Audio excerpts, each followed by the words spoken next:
ಹಾಕಿ ಹಾಕಿ.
ನೋಡಿ ಸರ್, ಬನ್ನಿ ಈ ಕಡೆ ಕೈ ಕೈ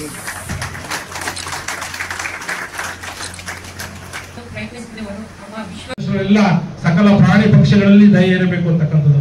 ಗಿಡ ಮರವೇ ಪ್ರಕೃತಿಯೇ ದೇವರು ಅಂತ ಹೇಳ್ತಾರೆ. ಇಲ್ಲಿ ಯಾಕೆ ದೇವರು ದೇವರು ದೇವರು ಅಂತ ಹುಡುಗ, ತಂದೆ ತಾಯಿಯೇ ದೇವರು. ಆ ಕಾಲೆ ಕಮ್ಮಂತಾನೆ ಆಗ್ಲೇ ಹೇಳಿದಾಗೆ ಪ್ರಕೃತಿಯೇ ದೇವರು, ಪ್ರಕೃತಿಯನ್ನ ಪ್ರೀತಿ ಅಂತಕ್ಕಂಥ ಮಾತಂತ ಹೇಳ್ತಾರೆ.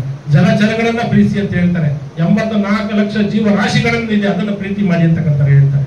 ಇವತ್ತು ದಿವಸ ನಾವು ಅದರ ಕಡೆ ಗಮನ ಕೊಡದೆ, ಇವತ್ತು ಪ್ರಕೃತಿ ಇಲ್ಲದೆ ಇವತ್ತು ನಾವು ಇಷ್ಟೊಂದು ಟೆಂಪರೇಚರ್ ಆಗ್ಬಹುದು, ನಾವು ಪ್ರಕೃತಿಯಲ್ಲಿ ಬಹಳ ವಿಕೋಪಕ್ಕೆ ಹೋಗಿದೆ. ಇವತ್ತು ನೋಡಿ, ದೆಹಲಿನಲ್ಲಿ ಆ ಒಂದು ಗಂಟೆಗೆ ಎಷ್ಟು, ಒಂದು ಗಂಟೆಗೆ 7,000 ರೂಪಾಯಿ ಏನೋ ಕೊಟ್ಟು ಇವತ್ತು ಆಕ್ಸಿಜನ್ ತಗೋತಾರೆ. 750 ರೂಪಾಯಿ ದೆಹಲಿನಲ್ಲಿ. 750 ರೂಪಾಯಿ ಒಂದು ಗಂಟೆಗೆ. ದಿನಕ್ಕೆ 24 ಗಂಟೆ ಎಷ್ಟಾಯ್ತು ಮೇಡಮ್? ರಾತ್ರಿ ಸಮಯ ಪಾದರಕ್ಷೆಯನ್ನ ತಯಾರು ಮಾಡಿ ಅರುಣಯ್ಯ ಮತ್ತೆ ಅವ್ರ ಶ್ರೀಮತಿ ಇಬ್ರು ತೊಡೆ ಚರ್ಮವನ್ನು ತೆಗೆದು ಒಂದು ಎಡಗಾಲು ಮತ್ತು ಬಲಗಾಲು ಒಂದು ಜೊತೆ ಪಾದರಕ್ಷೆ ರೆಡಿ ಮಾಡಿ ಅದಕ್ಕೆ ಮೂಗು ಇದನ್ನ ಹಾಕಿ ಎಲ್ಲ ರೆಡಿ ಮಾಡಿ ಅವರು ಅರುಣಯ್ಯನವರು ಒಂದು ಕುಕ್ಕೆನಲ್ಲಿ ತಗೊಂಡು ನೋಡಿರ್ಬೋದು, ಸಿನಿಮಾದಲ್ಲಿ ಸಾಕಷ್ಟು ಕೆಲವು ನೋಡಿರ್ತೀನಿ. ಅರುಣಯ್ಯನವರು ಅವ್ರನ್ನ ತಗೊಂಡು ಹೋಗುವಂತ ಸಂದರ್ಭದಲ್ಲಿ ಬಿಜ್ಜಳ ಮಹಾರಾಜ ಆ ಕಡೆಯಿಂದ ಬರ್ತಾ ಇರ್ತಾನೆ ಗಾಡಿಲಿ. ಏನ್ ರೇ ಬಸವಣ್ಣ, ಏನು ಅಂತ ಹೇಳಿ ಆ ಬಸವಣ್ಣವರಲ್ಲ ಇವರು ಅರುಣಯ್ಯನವರು ತಗೊಂಡು ಹೋಗುವಂತ ಸಂದರ್ಭದಲ್ಲಿ ಬಿಜ್ಜಳ ಮಹಾರಾಜ ಬರ್ತಾ ಇರ್ತಾನೆ. ಬಿಜ್ಜಳ ಮಹಾರಾಜ ಅರುಣಯ್ಯನವ್ರನ್ನ ಕೇಳ್ತಾರೆ, ಏನ್ರಿ ಅಂತ. ಹಿಂಗೆ ಬಸವಣ್ಣವ್ರಿಗೆ ಪಾತ್ರೆ, ಬಸವಣ್ಣ ನನ್ನ ರಾಜ್ಯದಲ್ಲಿ ಮಂತ್ರಿ, ನಾನು ಮಹಾರಾಜ, ನನಗೆ ಕೊಡು ಪಾದರಕ್ಷಣೆ ಅಂತ ಹೇಳಿ ಆ ಪಾದರಕ್ಷೆಯನ್ನ ಕಿತ್ಕೊಂಡು ಬಿಜ್ಜಳ ಮಹಾರಾಜ ಧರಿಸ್ಕೊಂಡ್ಬಿಡ್ತಾರೆ. ಹಾಕೊಂಡ ತಕ್ಷಣ ಅವ್ರಿಗೆ ದೇಹವೆಲ್ಲ ಉರಿ ಬಂದ್ಬಿಡುತ್ತೆ. ಅವ್ರಿಗೆ ಬಹಳ ಏನು ಇನ್ಕ್ಯೂರಬಲ್ ಡಿಸೀಸ್ ಅಂತಲ್ಲ, ಆರೋಗ್ಯ ಏನು ಸುಧಾರಣೆ ಆಗಿರ್ತಕ್ಕಂಥ ಕಾಯಿಲೆ, ಬಹಳ ಚರ್ಮ ರೋಗ ಬಂದು ಬಹಳ ಒದ್ದಾಡ್ತಾ ಇರ್ತಾರೆ.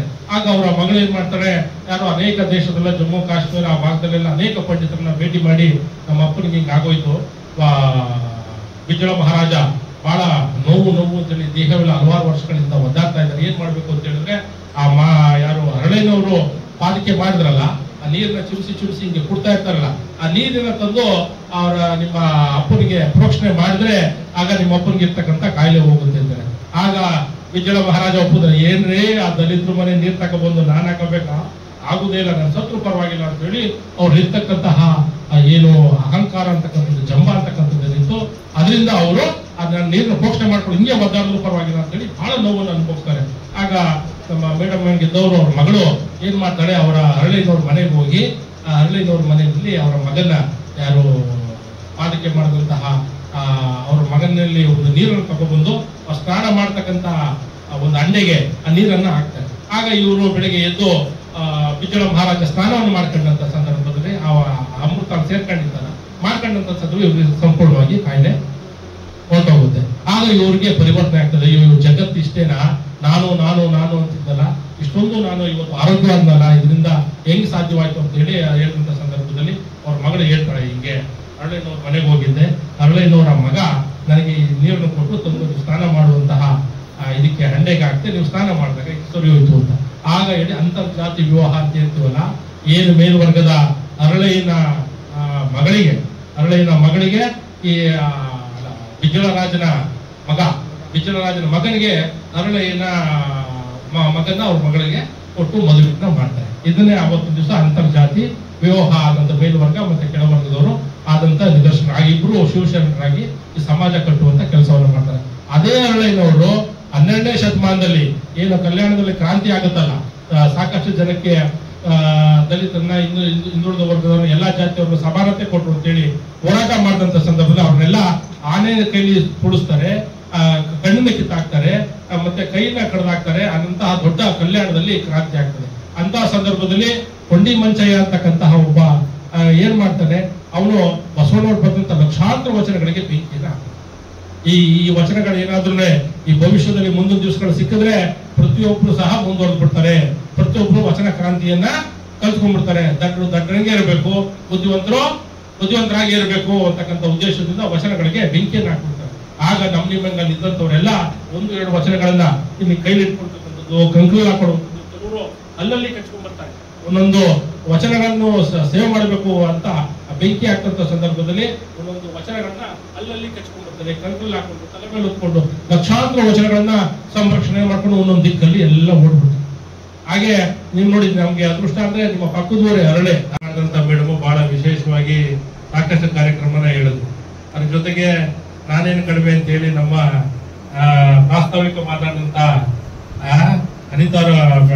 ಸ್ಮಿತಾರವರು ಬಹಳ ವಿಶೇಷವಾಗಿ ಬಸವಣ್ಣವರು 1134ರಿಂದ 1196 ಅದೇ 96 ಮಾಡ್ಕೋಬೇಕು, 62 ವರ್ಷಕ್ಕೆ ಬಸವಣ್ಣವರು 1134ರಲ್ಲಿ ಏನು ಕರ್ನಾಟಕ ರಾಜ್ಯ ಬಿಜಾಪುರ ಜಿಲ್ಲೆ ಇಂಗ್ಲೇಶ್ವರ ಅಂತಕ್ಕಂಥ ಗ್ರಾಮದಲ್ಲಿ ಮಾದರಸ ಮಾದಲಾಂಬಿಕೆಯ ಮಗನಾಗಿ ಜನಿಸಿದಂತ ಬಸವಣ್ಣವರು ಹೇಗೆ ನೀವು ವಿದ್ಯುತ್ತನ್ನ ಇಲ್ಲಿ ನೀವು ತಯಾರು ಮಾಡಿ ಎಲ್ಲರ ಮನೆಗೆ ಬೆಳಕನ್ನು ಕೊಡ್ತಾ ಇದ್ದೀರೋ, ಅದೇ ರೀತಿ ಜಗಜ್ಯೋತಿ ಬಸವಣ್ಣವರು ಪ್ರತಿಯೊಂದು ಮನೆಗಳಲ್ಲಿ ಒಂದು ಜ್ಯೋತಿಯನ್ನ ಬೆಳೆಸ್ತಂತ ಜಗತ್ತಿನ ಇಲ್ಲಿ ಜ್ಯೋತಿಯನ್ನ ಬೆಳೆಸ್ತಂತವ್ರು ಜಗಜ್ಯೋತಿ ಬಸವಣ್ಣವರು ಅಲ್ವಾ? ಹೊಡಿಬೇಕು ಚಪ್ಪಾಳೆ ತರಲ್ಲ. ನಾವಿಂಗೆ ವಿದ್ಯುತ್ತನ್ನ ಸರಬರಾಜು ಮಾಡಿ ಮನೆ ಬೆಳಕನ್ನು ಕೊಡ್ತಾ ಇದೀವೋ, ನಿಮ್ಮ ಬಾಳಲ್ಲಿ ಬೆಳಕನ್ನ ತುಂಬಿದಂತವ್ರು ಜಗಜ್ಯೋತಿ ಬಸವಣ್ಣವರು. ನಾವೆಲ್ಲ ನೋಡ್ಬೋದು 892ನೇ ಜಯಂತಿ ಅಂತ ಹೇಳಿದ್ರೆ ನಾವು ಸಾವಿರಾರು ವರ್ಷಗಳ ಹಿಂದೆ ಹೋದಂತ ಸಂದರ್ಭದಲ್ಲಿ ನಮ್ಮನ್ನೆಲ್ಲ ಯಾವ ರೀತಿ ಕಾಣ್ತಾ ಇದ್ರು, ನಮ್ಮನ್ನೆಲ್ಲ ಬಹಳ ಕೀಳರಿಮೆಯಾಗಿ ಕಾಣ್ತಾ ಇದ್ರು. ರಸ್ತೆಗಳಲ್ಲಿ ಓಡಾಡೋಕೆ ಆಗ್ತಿರ್ಲಿಲ್ಲ ಅಲ್ವಾ? ನಾವು ಹೊಟ್ಟೆ ತುಂಬಾ ಊಟ ಮಾಡೋಕೆ ಆಗ್ತಿರ್ಲಿಲ್ಲ.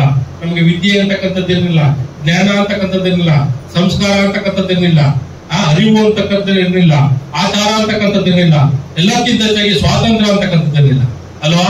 ನಾವೆಲ್ಲ ಲೈಕ್ ಅನಿಮಲ್ಸ್, ಪ್ರಾಣಿಗಳ ರೀತಿ ಎಲ್ಲೋ ಮರದ ಕೆಳಗೆ ಮಲಿಕೊತಿದ್ದು, ಹೊಟ್ಟೆಷ್ಟು ಗೆಣಸೇನೋ ತಿಂತಿದ್ದು, ಯಾರೋ ಒಬ್ಬ ಬಲಿಷ್ಠವಾದಂತಹ ಒಂದು ವರ್ಗ ಯಾರೋ ಹೇಳೋದನ್ನ ನಾವು ಕೇಳಿಕೊಂಡು ಜೀವನವನ್ನ ಸ್ವಾಮಿ ಬುದ್ಧಿ ಐನವರು ಅನ್ಕೊಂಡು ಕೆಲಸವನ್ನ ಮಾಡ್ತಾ ಇದ್ವಿ. ಏನ್ ಮೇಡಮ್, ಇವತ್ತು ಎಷ್ಟು ಸೌಂದರ್ಯವಾಗಿ ನಾವೆಲ್ಲ ನೋಡಿದ್ರೆ ಅನುಭವ ಮಂಟಪದಲ್ಲಿ ಇದ್ದಂಗೆ ಕಾಣಿಸ್ತಾ ಇದೆ. ಒಬ್ಬೊಬ್ರು ಒಂದೊಂದು ರೀತಿಯ ಒಂದು ಶಕ್ತಿನ ತುಂಬಿದಂಗೆ ಕಾಣ್ತಾ ಇದೆ. ಎಂತ ಈ ಕೇಂದ್ರದಲ್ಲಿ ಇಂಥ ಕಾರ್ಯಕ್ರಮವನ್ನು ಮಾಡ್ತಾ ಇದೀವಿ ಅಂತ ಹೇಳಿದ್ರೆ ಇದಕ್ಕೆ ಜಗಜ್ಯೋತಿ ಬಸವಣ್ಣವರೇ ಮೂಲ ಕಾರಣ. ಜಗತ್ತಿನ ಪ್ರಪ್ರಥಮ ಪಾರ್ಲಿಮೆಂಟ್ ಅನುಭವ ಮಂಟಪದಲ್ಲಿ ನಿಮ್ಮೆಲ್ಲರಿಗೆ ಸ್ವಾತಂತ್ರ್ಯವನ್ನು ತಂದುಕೊಟ್ಟವರು. ಯಾರು ಇಲ್ಲಿ ಕೀಳಲ್ಲ, ಯಾರು ಇಲ್ಲಿ ಮೇಲಲ್ಲ, ನಾವೆಲ್ಲ ಒಂದೇ ಅಂತಕ್ಕಂಥ ಸಾಮಾಜಿಕ ಸಮಾನತೆಯನ್ನ ಸಾಧಿಸಿದವರು. ನಾವೆಲ್ಲ ಮೇಲು ಕೀಳನ್ನ ಹೋಗ್ಲಾಡಿಸ್ಬೇಕು ಅಂತ ಹೇಳಿ ದೈವೇ ಧರ್ಮದ ಮೂಲವಯ್ಯ ಅಂತಕ್ಕಂಥ ಮಾತನ್ನು ಹೇಳಿದ್ರು. ಧರ್ಮದ ಮೂಲ ಯಾವುದು ಅಂತ ಹೇಳಿದ್ರೆ ಒಬ್ರು ಬೈಬಲ್ ಅಂತಕ್ಕಂಥದ್ದು, ಇನ್ನೊಬ್ರು ಇನ್ನೊಂದು ಧರ್ಮ ಅಂತಕ್ಕಂಥದ್ದು, ಇನ್ನೊಬ್ರು ಮತ್ತೊಂದು ಅವರವ್ರ ಧರ್ಮ. ಏನು ಭಾರತ ದೇಶದಲ್ಲಿ 6 ಧರ್ಮಗಳಿದೆ, ಜೈನ, ಬೌದ್ಧ, ಸಿಖ್, ಪಾರ್ಸಿ ಇತರ ಧರ್ಮಗಳಿದೆ. ನಮ್ದು ಆದ್ರೆ ಎಲ್ಲಾ ಧರ್ಮಕ್ಕಿಂತ ಮಾನವ ಧರ್ಮ ದೊಡ್ಡದು ಅಂತಕ್ಕಂಥದ್ದು ಬಯಸ್ಕೊಂಡವರು ದೈವೇ ಧರ್ಮದ ಮೂಲವಯ್ಯ ಅಲ್ವಾ? ಧರ್ಮದ ಮೂಲ ಯಾವ್ದಪ್ಪ ಅಂತ ಹೇಳಿದ್ರೆ ದಯೆ ಅಂತಕ್ಕಂಥದ್ದು, ಕೈಂಡ್ನೆಸ್ ಅಂತಕ್ಕಂಥದ್ದು. ಇನ್ನೊಬ್ಬನಿಗೆ ಯಾರಿಗಾದ್ರು ತೊಂದರೆ ಆಗಂತ ಸಂದರ್ಭದಲ್ಲಿ ಅಯ್ಯ ಎಂದರೆ ಸ್ವರ್ಗ. ಏನ್ ಮೇಡಮ್, ಏನು ಅಯ್ಯ ಎಂದರೆ ಸ್ವರ್ಗ, ಎಲ್ಲವೋ ಎಂದರೆ ನರಕ ಅಲ್ವಾ? ನಾವ್ ಯಾರು ಅಯ್ಯ ಅಂದ್ರೆ ಅದು ಸ್ವರ್ಗ, ಅಂದ್ರೆ ಎಲ್ಲವೋ ಅಂದ್ರೆ ಅದೇ ನರಕ ಅಂತಕ್ಕಂಥ ಮಾತು ಹೇಳಿ. ನುಡಿದರೆ ಮುತ್ತಿನ ಆರದಂತಿರಬೇಕು, ನುಡಿದರೆ ಮಾಣಿಕ್ಯದ ದೀಪ್ತಿಯಂತಿರಬೇಕು, ನುಡಿದರೆ ಲಿಂಗ ಮೆಚ್ಚಿ ಹೌದೌದನ್ನಬೇಕು ಅಂತಕ್ಕಂಥ ಮಾತನ್ನು ಹೇಳಿದ್ರು. ಇತ್ತೀಚೆಗೆ ಅನೇಕ ನಮ್ಮ ರಾಜಕಾರಣಿಗಳು ಒಂದು ಡೆಫಾರ್ಮೇಶನ್ ಕೇಸನ್ನ ನಾನು ನೀನು ಅಂತೇಳಿ ಹೊಡೆದಾಟ ಮಾಡಿಕೊಂಡು ಒಂದು ಮಾನಷ್ಟ ಮೊಕದ್ದಮೆ ಸುಪ್ರೀಂ ಕೋರ್ಟ್ ಹೋದಂತ ಸಂದರ್ಭದಲ್ಲಿ ಸರ್ವೋಚ್ಚ ನ್ಯಾಯಾಲಯದ ನ್ಯಾಯಮೂರ್ತಿಗಳು ಬಹಳ ವಿಶೇಷವಾಗಿ ಬರ್ತಿದ್ದಾರೆ. 12ನೇ ಶತಮಾನದ ಜಗಜ್ಯೋತಿ ಬಸವಣ್ಣವರು ಹುಟ್ಟಿದಂತ ನಾಡಲ್ಲಿ ನುಡಿದರೆ ಮುತ್ತಿನ ಆರದಂತಿರಬೇಕು, ನುಡಿದರೆ ಮಾಣಿಕ್ಯದ ದೀಪ್ತಿಯಂತಿರಬೇಕು, ನುಡಿದರೆ ಲಿಂಗ ಮೆಚ್ಚಿ ಹೌದೌದನ್ನಬೇಕು ಅಂತಕ್ಕಂಥ ಬಸವಣ್ಣವರು ಹುಟ್ಟಿದ ನಾಡಲ್ಲಿ ಇರ್ತಕ್ಕಂಥ ಈ ಪ್ರಕರಣ ಸುಪ್ರೀಂ ಕೋರ್ಟ್ ಅವರು ಬಂದಿದೆಯಲ್ಲ ಅಂತಕ್ಕಂಥ ಮೃದು ವಚನವೇ ಸಕಲ ಜಪಂಗಳಯ್ಯ. ಮೃದು ವಚನ ನಮಗ್ ಬಹಳ ಸಂತೋಷ ಆಗೋಯ್ತು. ಏನಪ್ಪಾ ಇಂಥ ಅಧಿಕಾರಿಗಳಿದಾರಲ್ಲ, ಮೃದು ವಚನವೇ ಸಕಲ ಜಪಂಗಳಯ್ಯ, ಮೃದು ವಚನವೇ ಸಕಲ ತಪಂಗಳಯ್ಯ. ಸದುವಿನಯವೇ ಸದಾಶಿವನ ಒಲಿವಿನಯ್ಯ ಕೂಡಲ ಸಂಗಮ ದೇವ ಅಂತಕ್ಕಂಥ ಒಂದು ಸುಪ್ರೀಂ ಕೋರ್ಟ್ ನ ನಮ್ಮ ನಾಗರತ್ನ ಸಾಹೇಬರು ನಮ್ಮ ಮಂಡ್ಯ ಜಿಲ್ಲೆ ಈಗ ಪಾಂಡವಪುರ ತಾಲೂಕು ಇಂಗ್ಲುಕುಪ್ಪೆ ಸುಪ್ರೀಂ ಕೋರ್ಟ್ ನ ನ್ಯಾಯಮೂರ್ತಿಗಳು ಒಂದು ತೀರ್ಪಿನಲ್ಲಿ ಅದನ್ನು ಬಂದಿದ್ದಾರೆ. ಜನಪ್ರತಿನಿಧಿಗಳಾಗ್ಬೋದು, ಅಧಿಕಾರಿಗಳಾಗ್ಬೋದು, ಜನಸಾಮಾನ್ಯರಾಗ್ಬೋದು, ಪೊಲೀಸ್ನವರಾಗಿರ್ಬೋದು, ಪ್ರತಿಯೊಬ್ಬರು ಈ ರೀತಿಯ ಮಾತನಾಡಿದಂತ ಸಂದರ್ಭದಲ್ಲಿ ವ್ಯಾಜ್ಯಗಳ ಮುಕ್ತ ಆಗ್ತದೆ. ವ್ಯಾಜ್ಯಗಳು ಬರೋಕ್ ಸಾಧ್ಯವಿಲ್ಲ, ಹೊಡೆದಾಟ ಬರೋಕ್ ಸಾಧ್ಯವಿಲ್ಲ.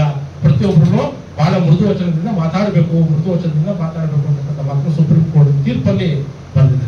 ಯಾಕೆ ಈ ಮಾತನ್ನು ಹೇಳ್ತೀನಿ ಅಂತ ಹೇಳಿದ್ರೆ, ಈ ನಾವೆಲ್ಲ ಹಿಂದೆ ಪೂರ್ವದಲ್ಲಿ ಯಾವುದೇ ತರದ ಸ್ವಾತಂತ್ರ್ಯ ಇದ್ದಂತ ಸಂದರ್ಭದಲ್ಲಿ ಬಸವಣ್ಣವರು ಅವರ 7ನೇ ವಯಸ್ಸಲ್ಲಿ ಏನು ಅವರ ಅಕ್ಕನ ಏನೋ ಮಡಿವಂತಿಕೆ ಮಾಡಿ ಬಹಳ ದೂರದಲ್ಲಿ ಇಟ್ಟು ಅವರು ಋತುಮತಿ ಆದ್ರು ಮತ್ತೊಂದಾದ್ರು ಅಂತ ಹೇಳಿ ತಾರತಮ್ಯವನ್ನು ಮಾಡ್ತಾರೆ. ಬಸವಣ್ಣವ್ರ ಪ್ರಶ್ನೆ ಕೇಳ್ತಾರೆ ಮಾದ್ರಸ ಮತ್ತು ಮಾದಲಂಗೆ ತಾಯಿಯನ್ನ, ಯಾಕಕ್ಕ ಅಪ್ಪ ಅಮ್ಮ ನನಗೆ ಇಷ್ಟೊಂದು ಸ್ವಾತಂತ್ರ್ಯವನ್ನು ಕೊಟ್ಟಿದ್ದೀವಿ ಪುರುಷ ಅಂತೇಳಿ, ಮಹಿಳೆಯರ ನನ್ನ ಅಕ್ಕನ್ನ ಯಾಕೆ ಅವರು ದೂರದಲ್ಲಿ ಇಟ್ಟಿದ್ದೀರಿ ಅಂತೇಳಿ, ಹಾಗೆ ಇಲ್ಲ ಅವಳು ಮಡಿಯಾಗಿ ಇಲ್ಲ, ಯಾವುದು ಮಡಿಯಿಲ್ಲ ಅಂತಕ್ಕಂಥದ್ದು.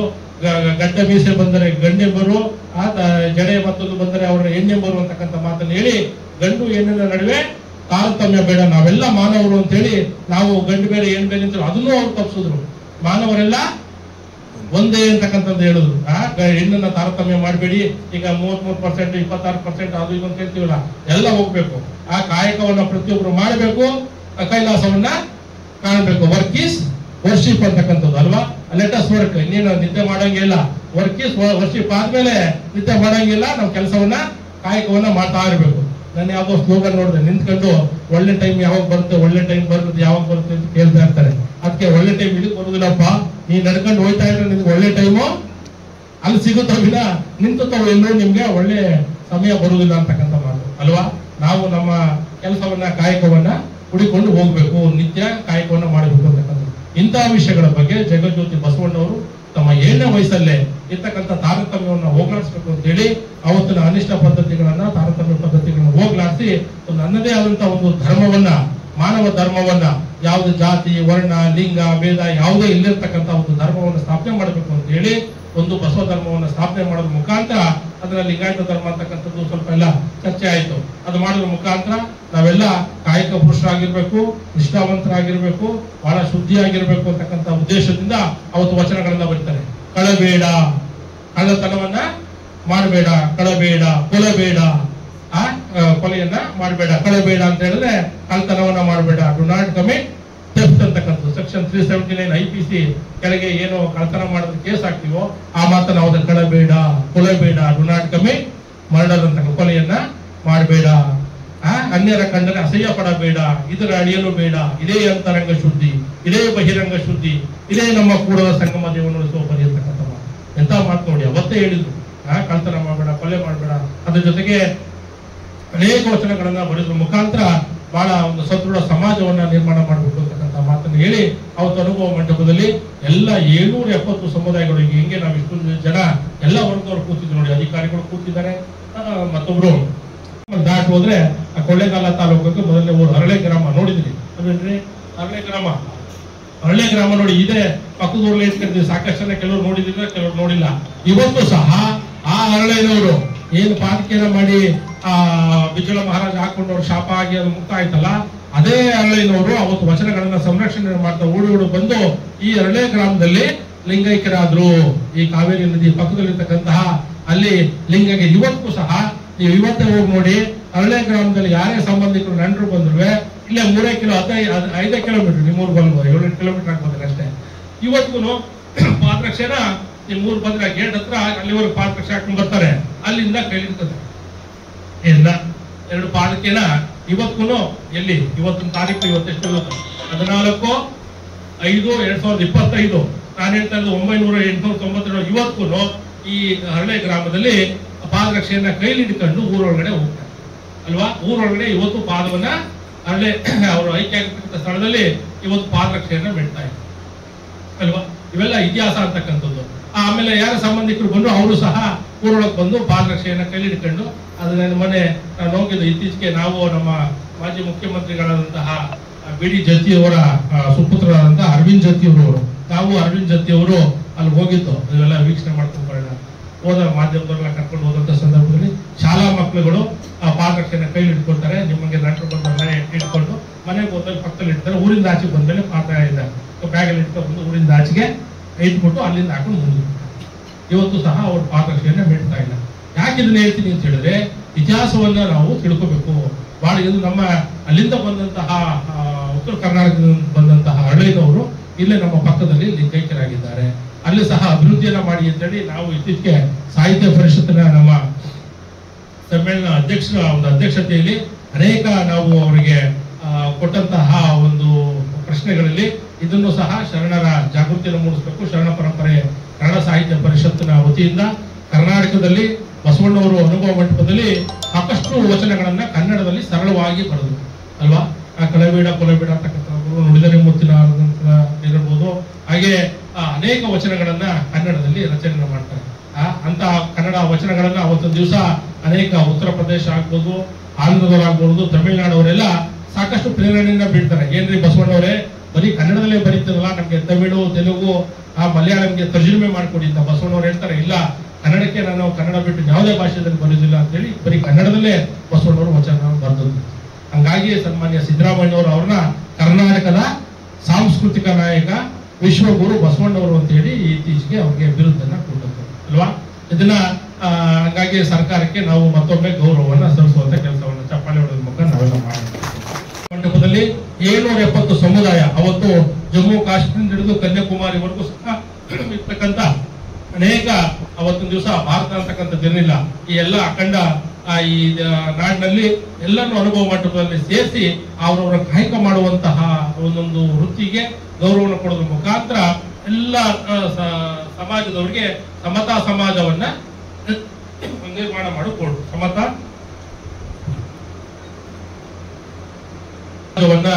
ಕಾಯಕ ಯಾವುದೇ ಇರಲಿ, ಕಾಯಕ ದೊಡ್ಡದಲ್ಲ ದಯ ದೊಡ್ಡದು ಅಂತಕ್ಕಂಥ ಮಾತನ್ನ ಹೇಳ್ತಾರೆ ಅನ್ನೋದ. ಅಧಿಕಾರ ದೊಡ್ಡದಲ್ಲ ದಯ ದೊಡ್ಡದು ಅಂತಕ್ಕಂಥ ಮಾತನ್ನ ಹೇಳ್ತಾರೆ. ಯಾವುದೇ ಅಧಿಕಾರ ಇರಲಿ ನಾವು ದಯ ಇಟ್ಕೋಬೇಕು ಅಂತಕ್ಕಂಥ ಉದ್ದೇಶದಿಂದ ಅವತ್ತು ಅನುಭವ ಮಂಟಪದಲ್ಲಿ 770 ಸಮುದಾಯಗಳನ್ನ ಸೇರಿಸಿ ಪ್ರತಿಯೊಂದು ಸಮುದಾಯಕ್ಕೂ ಒಕ್ಕಲತನ ಮಾಡ್ತಕ್ಕಂಥವ್ರಿಗೆ ಒಕ್ಕಲಿಗ, ಮುದ್ದಣ್ಣ ಅಂತಕ್ಕಂಥದ್ದಾಗ್ಬೋದು, ಹಾಗೆ ಕುಂಬಾರಕ್ಕೆ ಮಡಿಕೆ ಮಾಡ್ತಕ್ಕಂಥ ಕುಂಬಾರ ಗುಂಡಾಯಿ ಅಂತಕ್ಕಂಥದ್ದಾಗ್ಬೋದು, ಅಂಬಿಗರ ಕೆಲಸ ಮಾಡ್ತಿರ್ತಕ್ಕಂಥ ದೋಣಿ ಸಾಗಣೆಗೆ ಮಾಡ್ತಿರ್ತಕ್ಕಂಥವ್ರಿಗೆ ಅಂಬಿಗರ ಚೌಡಯ್ಯ ಅಂತಕ್ಕಂಥದ್ದಾಗ್ಬೋದು. ಹೀಗೆ ಏನು ಅವತ್ತು ಪಾದರಕ್ಷೆಯನ್ನ ತಯಾರು ಮಾಡ್ತಕ್ಕಂಥದ ಇದವರಿಗೆ ಪಾದರಕ್ಷೆಯನ್ನ ತಯಾರು ಮಾಡ್ತಕ್ಕಂಥವ್ರಿಗೆ ಅವ್ರಿಗೆ ಪ್ರತಿಯೊಂದು ವರ್ಗದವರಿಗೆ ಒಂದು ಸಮುದಾಯಕ್ಕೆ ಅವ್ರವ್ರದೇ ಆದಂತಹ ಒಂದು ವೃತ್ತಿಗೆ ಒಂದು ಗೌರವವನ್ನು ಕೊಡುವಂತ ಕೆಲಸವನ್ನ ಮಾಡಿದ್ರು. ಆ ವೃತ್ತಿ ಮಾಡ್ತಕ್ಕಂಥವ್ರು ಏನ್ ಮಾಡಿದ್ರು, ಅವರವರ ವಚನಗಳನ್ನ ಬರೋದಕ್ಕೆ ಶುರು ಮಾಡಿದ್ರು. ಈಗ ಮಾದಿಗರ ಅರಳೆಯ ಅವತ್ತೊಂದು ದಿವಸ ಅನುಭವ ಮಂಟಪದಲ್ಲಿ ಅವ್ರಿಗೆ ಪಾದರಕ್ಷೆಯನ್ನು ಅವರು ಯಾವುದೋ ಒಂದು ಮೂಲೆಯಲ್ಲಿ ನಿಂತಿರ್ತಾರೆ. ಅನುಭವ ಮಂಟಪದಲ್ಲಿ ದಲಿತ ಸಮುದಾಯದವ್ರನ್ನ ಅವ್ರನ್ನ ಮಾತಾಡ್ಸಿದ್ರೆ ನಮ್ಮನ್ನ ಕೊಂದು ಬಿಡ್ತಾರೆ ಅಂತ ಹೇಳಿ ಅವ್ರು ಯಾವುದೋ ಒಂದು ಮರದ ಕೆಳಗೆ ಹರಳೆಯವರು ಒಂದು ಮರದ ಕೆಳಗೆ ನಿಂತ್ಕೊಂಡು ನೋಡ್ತಾ ಇರ್ತಾರೆ. ಬಸವಣ್ಣವ್ರು ಬಂದ್ರೆ ಅವ್ರ ದರ್ಶನವನ್ನು ಮಾಡಬೇಕು ಅಂತಕ್ಕಂಥ ಉದ್ದೇಶದಿಂದ ಮಾದಿಗರು ಪ್ರತಿ ದಿವಸ ವಿಭೂತಿ ಹಾಕೊಂಡು ಒಂದು ಮರದ ಸಂದಿನಲ್ಲಿ ನಿಂತ್ಕೊಂಡು ಬಸವಣ್ಣವ್ರು ನೋಡೋದು. ಬಸವಣ್ಣವ್ರು ಬಂದವರು ಅರಳಿನವ್ರು ಏನ್ ಅರಳಿನವ್ರೇ ಚೆನ್ನಾಗಿದ್ದೀರಾ ಅಂತ ಹೇಳಿ ಅವ್ರನ್ನ ಸ್ಪರ್ಶ ಮಾಡ್ಬಿಡ್ತಾರೆ. ಆಗ ಕಲ್ಯಾಣದ ಒಂದು ದೊಡ್ಡ ಗಲಾಟೆ ಆಗುತ್ತೆ. ಏನ್ರಿ ಬಸವಣ್ಣವರೇ ನೀವು ಮೇಲ್ವರ್ಗದವರಾಗಿದ್ಕೊಂಡು ಅನುಭವ ಮಂಟಪದ ಮಹಾ ಮಂತ್ರಿ ಆಗಿದ್ಕೊಂಡು ಹೋಗಿ ಅವ್ರ ಅರಳಿನವ್ರನ್ನ ಸ್ಪರ್ಶ ಮಾಡ್ಬಿಟ್ರಲ್ಲ, ಅವ್ರನ್ನ ಮುಟ್ಬಿಟ್ರಲ್ಲ ಅಂತ ಹೇಳಿ ಕಲ್ಯಾಣದಲ್ಲಿ ದೊಡ್ಡ ಪ್ರಶ್ನೆ. ನಿಮ್ಮ ಡಿಪಾರ್ಟ್ಮೆಂಟ್ ಎನ್ಕ್ವೈರಿ ಮಾಡ್ತಾರಲ್ಲ, ಏನಾದ್ರು ವ್ಯತ್ಯಾಸ ಆದ್ರೆ ಹಂಗೆ ಅಲ್ಲಿ ಎನ್ಕ್ವೈರಿ ಮಾಡ್ತಾ ಕೂತ್ಕೊಂಡ್ಬಿಡ್ತಾರೆ. ಆಗ ಬಸವಣ್ಣವ್ರು ಹೇಳ್ತಾರೆ, ಕಲ್ಲು ದೇವರು ದೇವರಲ್ಲ, ಮಣ್ಣು ದೇವರು ದೇವರಲ್ಲ, ಗುಡಿ ಗುಂಡಾರದಲ್ಲಿರುವುದು ದೇವರಲ್ಲ, ಏನ ಕಾಲೇ ಕಂಬ ದೇಹವೇ ದೇಗುಲ, ಶಿರವೇ ಏನ ಕಳಸವಯ್ಯ, ನಿಂತಲ್ಲೇ ಶಿವಾಲಯವಯ್ಯ ಅಂತಕ್ಕಂಥ ಮಾತನ್ನ ಹೇಳ್ತಾರೆ. ಎಂತ ಮಾತು! ದೇವರು ಅಂತಕ್ಕಂಥದ್ದು ಎಲ್ಲೂ ಇಲ್ಲ, ಅರಳಿನವರಲ್ಲಿದೆ. ಅವ್ರು ನೋಡಿ ವಿಭೂತಿದಾರಿಗಳು ಕಾಯಕ ಪುರುಷರು ಒಂದು ಚಮ್ಮಾರಿಕೆಯನ್ನ ಏನು ಪಾದರಕ್ಷೆಯನ್ನ ಮಾಡ್ತಕ್ಕಂಥ ಕಾಯಕ ಮಾಡ್ತಾ ಇದ್ದಾರೆ. ಅವರು ಸಹ ಅನುಭವ ಮಂಟಪದಲ್ಲಿ ಇರೋಕೆ ಅರರು ಅಂತೇಳಿ ದೊಡ್ಡ ಅಲ್ಲಿ ಕಲ್ಯಾಣದಲ್ಲಿ ಕ್ರಾಂತಿ ಆಗ್ತದೆ. ಆಗ ಅವ್ರಿಗೆ ಅರಳಿನವ್ರಿಗೆ ಬಹಳ ಸಂತೋಷ ಆಗೋಗ್ತದೆ. ಏನು ಬಸವಣ್ಣವ್ರು ಅಂತವ್ರು ಬಂದು ನನ್ನನ್ನ ಸ್ಪರ್ಶ ಮಾಡಿದ್ರಲ್ಲ, ತೆಕ್ಕೊಂಡ್ಬಿಟ್ರಲ್ಲ ಅಂತೇಳಿ ಅವ್ರಿಗೆ ಸಂತೋಷ ಆಗಿ ಅವ್ರ ಮನೆಯಲ್ಲಿ ಹೋದಾಗ ಅವರ ಎಡ ಚರ್ಮದ ತೊಡೆಯಿಂದ ಈ ತೊಡೆಯ ಚರ್ಮದ ಅವರ ಚರ್ಮವನ್ನು ತೆಗೆದು ಒಂದು ಪಾದರಕ್ಷೆಯನ್ನ ತಯಾರು ಮಾಡ್ತಾರೆ. ಅವರ ಸತಿ ಇದ್ದವರು ಹೆಂಡತಿ ಇದ್ದಂಥವ್ರು ಅರಳಿನವ್ರ ಹೆಂಡತಿ, ಏನ್ರಿ ನೀವು ಒಬ್ಬರೇ ತೊಡೆ ಚರ್ಮ ತೆಗೆದ್ರೆಗೆ ನನ್ನ ಹೆಂಡತಿಯರು ನಾನು ಸಹ ನನ್ನ ಒಂದು ಬಲ ತೊಡೆಯ ಚರ್ಮವನ್ನು ತೆಗಿತೀನಿ ಅಂತೇಳಿ ಆ ಪಾದರಕ್ಷೆಯ ಅಂತೆಗೆ ಒಂದು ತೊಡೆ ಚರ್ಮವನ್ನು ತೆಗೆದು ಗಂಡ ಸತಿ ಪತಿ ಒಂದಾದೊಡೆ ಭಕ್ತಿ ಅಥವಾ ಕೂಡಲ ಸಂಗಮ ದೇವ ಅಂತ ಅಲ್ವಾ. ಈ ಗಂಡ ಏನಾಗೋದ್ರ ಭಾಗ್ಯ ಅಂದ್ರೆ ಹೆಂಡತಿನೂ ಭಾಗ್ಯ ಅಂತ ಇದ್ರು. ಈಗ ಹಂಗಾಗುದಿಲ್ಲ. 12ನೇ ಶತಮಾನ 1, 2 ಹೋಗಿ ಈಗ 21 ಆಗೋಗಿದೆ ಅಲ್ವಾ ಮೇಡಮ್. 21 ಆಗೋಗಿದೆ. ಈಗ ಸಮಾನತೆ ಹೆಚ್ಕೊಳ್ಳೋದಿಲ್ಲ, ಬರೀ ರೈಟ್ಸ್ ಬರೀ ರೈಟ್ಸ್ ಕೇಳೋರು ಆಗಲ್ಲ. ನಾವು ನಮ್ಮ ಡ್ಯೂಟೀಸ್ ಮಾಡ್ಬೇಕಾಗ್ತದೆ. ನಾವೆಲ್ಲರೂ ಸಾಗೋಣ. ನಮ್ಮ ಮುಖ್ಯ ಅತಿಥಿಗಳು ಇಂದಿನ ಭಾಷಣದಲ್ಲಿ 2 ವಿಚಾರಗಳ ಬಗ್ಗೆ ಮನಮುಟ್ಟುವಂತೆ ತಿಳಿಸಿದ್ರು. ಈ ಜಗತ್ತಿನಲ್ಲಿ 90 ಕೋಟಿ ಜನ ಆಹಾರ ಇದ್ರೆ ಇವತ್ತಿಗೂ ಸಹ ಇದ್ದಾರೆ ಅನ್ನೋದು. ದಯವಿಟ್ಟು ತಾವೆಲ್ಲರೂ ಆಹಾರವನ್ನು ವೇಸ್ಟ್ ಮಾಡಬೇಡಿ ಅನ್ನೋದನ್ನ ಆ ನಿಟ್ಟಿನಲ್ಲಿ ತಾವೆಲ್ಲರೂ ವಿಚಾರ ಮಾಡಿ ಅಂತ ನಾನು ಹೇಳ್ಕೊಳ್ತೀನಿ. ಮತ್ತೆ ಇನ್ನೊಂದು ವಿಚಾರ, ಪ್ರಕೃತಿಯ ಬಗ್ಗೆ, ಪ್ರಕೃತಿಯ ಸಂರಕ್ಷಣೆ ಬಗ್ಗೆ ಎಲ್ಲರೂ ಗಮನ ಹರಿಸಬೇಕು ಅನ್ನೋದು. ಆ ವಿಚಾರವನ್ನು ನಮ್ಮ ಮುಖ್ಯ ಅತಿಥಿಗಳು ಇಂದಿನ ಕಾರ್ಯಕ್ರಮದಲ್ಲಿ ಹೇಳಿದ್ದಾರೆ. ದಯವಿಟ್ಟು ಎಲ್ಲರೂ ಅದ್ರ ಬಗ್ಗೆ ವಿಚಾರ ಮಾಡಿ ಗಮನ ಕೊಡಿ ಅಂತ ನಾನು ಕೇಳ್ಕೊಳ್ತೀನಿ. ನಮ್ಮ ಇಂದಿನ ಕಾರ್ಯಕ್ರಮಕ್ಕೆ ನಮ್ಮ ಮುಖ್ಯ ಅತಿಥಿಗಳು ಅವರ ಅಮೂಲ್ಯವಾದ ಸಮಯವನ್ನು ತುಂಬಾ ಸಮಾಜಮುಖಿ ಸೇವೆಯಲ್ಲಿ ತೊಡಗಿಸಿಕೊಂಡಿರುವವರು, ತುಂಬಾ ಬಿಡುವು ಮಾಡಿಕೊಂಡು ಈ ಬಂದು ನಮ್ಮ ಕಾರ್ಯಕ್ರಮದ ಯಶಸ್ಸಿಗೆ ಕಾರಣರಾಗಿರೋದಕ್ಕೆ ನಾನು ನಮ್ಮ ಸಂಸ್ಥೆಯ ಪರವಾಗಿ ಅವರಿಗೆ ಧನ್ಯವಾದಗಳನ್ನು ತಿಳಿಸ್ತೇನೆ. ಹಾಗೂ ಈ ಕಾರ್ಯಕ್ರಮ ಯಶಸ್ವಿಯಾಗಿ ಮೂಡಿ ಬರಲು ಕಾರಣರಾದ ಕೆಪಿಸಿಎಲ್ ಜಗಜ್ಯೋತಿ ಬಸವ ಜಯಂತಿ ಆಚರಣಾ ಸಮಿತಿಯ ಪ್ರತಿಯೊಬ್ಬ ಸದಸ್ಯರಿಗೂ ಸಹ ಈ ಸಂದರ್ಭದಲ್ಲಿ ನಾನು ನನ್ನ ಧನ್ಯವಾದಗಳನ್ನು ತಿಳಿಸ್ತೇನೆ. ನಮಸ್ಕಾರ. ಈ ಕಾರ್ಯಕ್ರಮದ ಅಧ್ಯಕ್ಷತೆಯನ್ನ ವಹಿಸಿರುವ ನಮ್ಮ ಅನಿತಾ ಮೇಡಮ್ ಅವರಿಗೆ ಅಧ್ಯಕ್ಷನ ಭಾಷಣವನ್ನು ನಡೆಸಿಕೊಂಡು ಧನ್ಯವಾದಗಳನ್ನ ಹೇಳ ಬಯಸ್ತೇನೆ. ಈಗ ಕಾರ್ಯಕ್ರಮದ ಕೊನೆಯ ಹಂತಕ್ಕೆ